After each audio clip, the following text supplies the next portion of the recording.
Hola a todos, a todas, por fin, otro video, por fin. Y esta vez vamos a terminar con este siglo XX y cómo se fue democratizando durante por todo el siglo XX hasta llegar hasta 1973 con el golpe y dictadura militar. Así que vamos a la intro.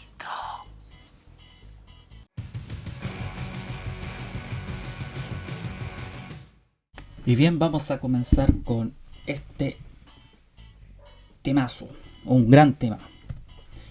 Bien, vamos a ver los aspectos generales de esta ampliación de la participación ciudadana.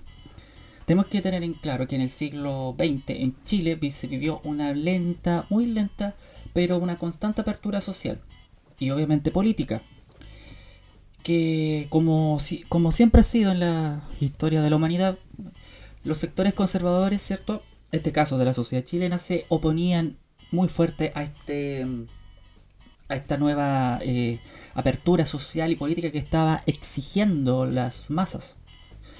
Entonces, cabe destacar, ¿cierto?, que este fenómeno se enmarca en varios contextos históricos, sobre todo contextos mundiales, como por ejemplo la Primera Guerra Mundial, la gran crisis económica del siglo XX, el crack del 29, la Segunda Guerra Mundial, la Guerra Fría, entre otras cosas que pasaron, ¿cierto?, dentro de la Guerra Fría.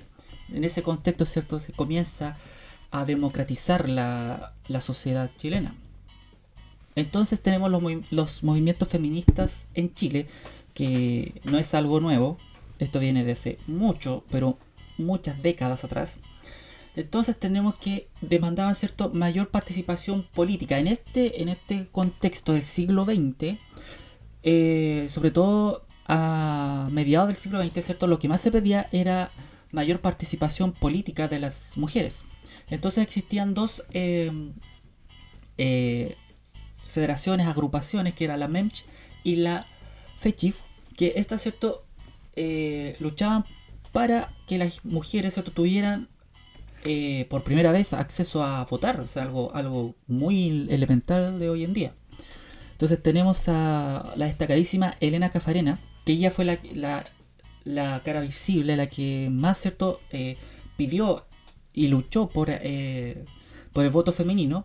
Lamentablemente nunca fue reconocida por su gran labor, nunca, porque en el momento cuando ya se aprobó la ley del voto femenino, que costó mucho en Chile, pero mucho, sobre todo para la ley del voto femenino para las elecciones presidenciales, el presidente radical González Videla fue el que firmó la ley, se llevó todos los créditos y Elena Cafarena pasó prácticamente en el anonimato, porque a ella se le aplicó la ley maldita, en donde se prohibía al Partido Comunista y ella se le marcó como comunista, pedía derechos y se le marcó como comunista, cosa que parece que pasa todavía.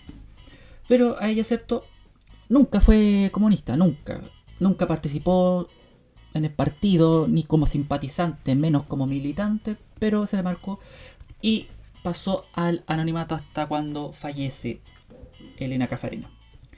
También tenemos, ¿cierto?, otras mujeres que irrumpieron en el ámbito de la sociedad, como Eloísa Díaz, ¿cierto?, que fue la primera médico en Chile, que ya falleció en 1950, donde ella se le autorizó estudiar medicina en la Universidad de Chile, pero tenía que ir con su mamá y tenía que estar en la sala de clases detrás de un biombo para que no distrajera a los hombres.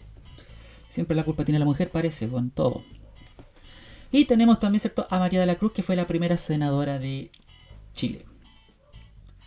Entonces, en 1934, ¿cierto?, se aprueba el voto femenino para elecciones municipales y recién en 1949 para las elecciones presidenciales. Entonces, en 1952 fue la primera elección presidencial donde ganó Carlos Ibáñez del Campo, en donde se decía que Carlos Ibáñez del Campo ganó gracias al voto femenino y que tenía mucho apoyo de las mujeres. Entonces, durante el siglo XX, ¿cierto?, tenemos que la política chilena se solidifica, ya tenemos partidos políticos con ideología política muy claras, muy marcadas, ¿cierto? Y en donde en este tiempo se destacan los gobiernos radicales del partido radical, ¿cierto? Que es un partido de centro, pero un poquito más ligado a la izquierda en este tiempo. Entonces ellos, estos principalmente, estos tres presidentes, se encargaron, ¿cierto?, de democratizar y fortalecer el estado de bienestar. Entonces tenemos aquí los presidentes del siglo XX. Tenemos Arturo Alessandri Palma, que cuando vuelve del exilio tiene un nuevo mandato. Tenemos a Pedro Aguirre Cerda, Juan Antonio Ríos, Gabriel González Videla, ¿cierto? Los tres presidentes radicales. Después tenemos a don Carlos Ibáñez del Campo, Jorge Alessandro Rodríguez, Eduardo Frei Montalva y por último Salvador Allende Gossens, ¿cierto? Que termina su mandato en 1973. Entonces, las tendencias políticas del siglo XX tenemos tres muy marcadas. La izquierda, que tenemos, ¿cierto?, al Partido Socialista o Partido Obrero Socialista, quiero decir, que fue fundado en 1912, que es posteriormente el Partido Comunista, fundado por Luis Emilio Recabarren. Tenemos, ¿cierto?, también al Partido Socialista, que principalmente la izquierda en este tiempo abogaba por mejor distribución de la riqueza, que fuera mucho más equitativa, también peleando por grandes reformas sociales, por lo que se ganó la adhesión de las clases bajas, del proletariado y parte de los grupos medios, ya que la clase media siempre se marcó más en el centro, como tenemos aquí. El Partido Radical, ¿cierto?, ocupaba el centro, pero un poquito más a la izquierda, porque el Partido Radical siempre ha abogado por ser un partido laico, por lo tanto un poquito más a la izquierda. Y también tenemos a la Democracia Cristiana, que este partido, ¿cierto?, son descolgados del Partido Nacional, de esto, ¿cierto?, o el Partido Conservador también, mejor dicho, pero el Partido Nacional salió después, ¿cierto? Eran jóvenes que no estaban conformes con la representatividad que tenían en el Partido Conservador, por lo tanto se salen de ahí y fundan la Falange Nacional. Su figura más, puedo decir, más representativa fue don Eduardo Frei Montalva, que fue presidente. Entonces, este partido, ¿cierto?, el Partido Social Cristiano Católico, y tenían sus objetivos fundamentales: lograr un mayor bienestar para los grupos medios, populares, y todo sale de la solidaridad. Entonces tenemos estos partidos de centro, ¿cierto?, que la Democracia Cristiana un poquito más cargado a la derecha. Hoy en día está muy dividido el Partido Demócrata Cristiano, por un poco más a la izquierda, otro un poquito más a la derecha. Bueno, todos vienen de aquí. Y por último tenemos a la derecha, donde está conformado por el Partido Liberal y el Partido Conservador. Representaban a esta oligarquía nacional, ¿cierto?, los grupos más acomodados, siempre estando en conjunto a la Iglesia Católica, los grupos empresarios de los agricultores. Y eso, más que nada, Partido Conservador, ¿cierto?, más apegado al ámbito católico. Por otro lado tenemos Partido Liberal, también de derecha, donde defendían, ¿cierto?, la institucionalidad laica, que fuera un Estado más laico, más que los conservadores. Ahí tienen unas diferencias. También estaban relacionados con los intereses de la industria, de los empresarios, ¿cierto?, de la banca, el comercio, libre mercado, un poquito más capitalista. Y en 1966, como dice acá, se descuelgan en algunos del Partido Liberal, otros partidos conservadores, y forman el Partido Nacional, que hoy en día es el partido, se puede decir que es el partido de renovación nacional. Y los conservadores más duros, ¿cierto?, hoy en día se podríamos decir que es la UDI. Ya, pues no son tan iguales, pero para que tengan una referencia. Entonces tenemos aquí este recuadro de apoyo a la electoral hacia la derecha, centro e izquierda durante el siglo XX, y tenemos que la izquierda toma mucha fuerza durante el siglo XX gracias a la apertura política de estos sectores marginados. Como pueden ver, ya desde la segunda mitad del siglo XX la izquierda va teniendo mucha más apoyo, sobre todo llegando a los años 60.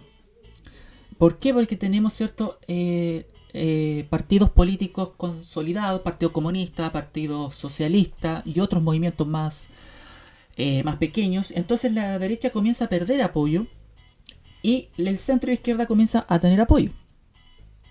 ¿Ya? Hasta que, ¿cierto?, llega la elección de Salvador Allende, las elecciones presidenciales de 1970, en donde ganan. Gana, ¿cierto?, Salvador Allende y ganan, ¿cierto?, muchos parlamentarios, ¿cierto?, en las elecciones, ¿cierto?, de 1973.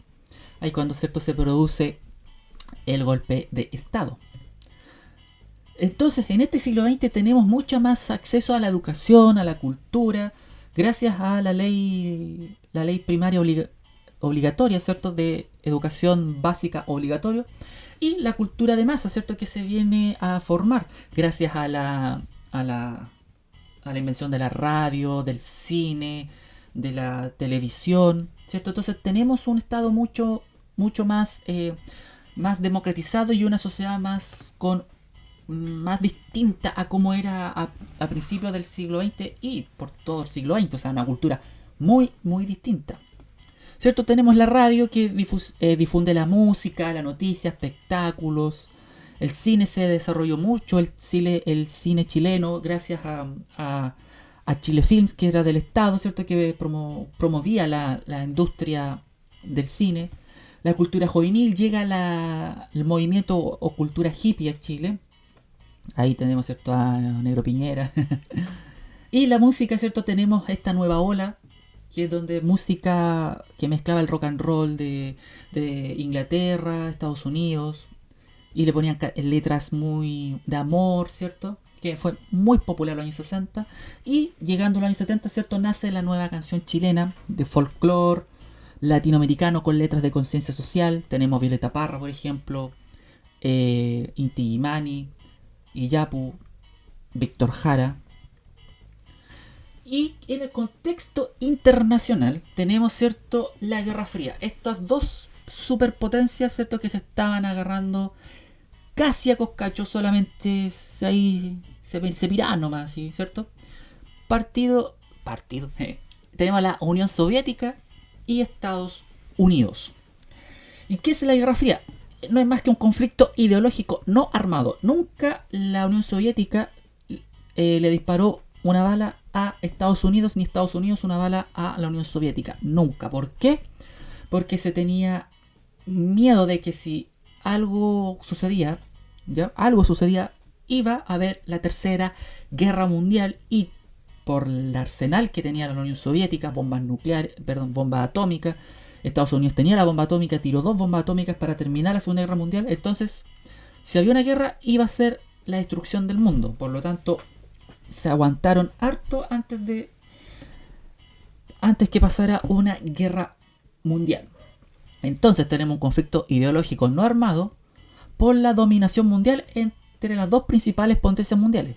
La Unión Soviética, que era comunista, hoy en día es conocida como Rusia, pero no es el mismo territorio, ¿cierto?, que dominaba el lado oriental del mundo, todo lo que es Europa oriental, China y todo, Vietnam, todo el lado oriental, mientras que Estados Unidos, ¿cierto?, dominaba el lado occidental y representaba, ¿cierto?, un sistema económico y social capitalista. Ya, entonces el mundo está dividido en estos dos, y Chile obviamente que no era la excepción. Chile estaba ahí. Entonces, ¿qué pasó en el mundo y también en Chile? Se polarizó mucho la sociedad. Fue extrema, sobre todo cuando gana, ¿cierto?, Salvador Allende, porque Salvador Allende era socialista. Por lo tanto, los Estados Unidos no podía permitir que, entre comillas, el germen, cierro comillas, socialista, llegara a América. Pero llegó, y no solamente a Chile, sino Cuba también. Entonces, ¿cierto?, Salvador Allende gana las elecciones prometiendo transformar el país con la vía chilena al socialismo. Esto obviamente que no termina su mandato, pero eso es materia de otro video. Entonces, la Guerra Fría, ¿cierto?, comenzó con el fin de la Segunda Guerra Mundial, eso hay que tenerlo claro. En 1945, ¿cierto?, hasta 1990 dura esta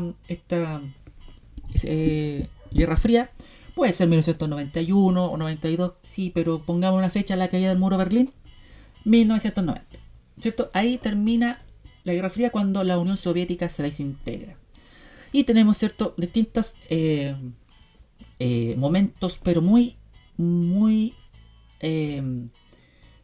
calientes, por decirlo de una manera, a punto, ¿cierto?, de haber una guerra mundial. La Revolución Cubana, cuando Fidel Castro, ¿cierto?, hace la revolución hecha a los gringos de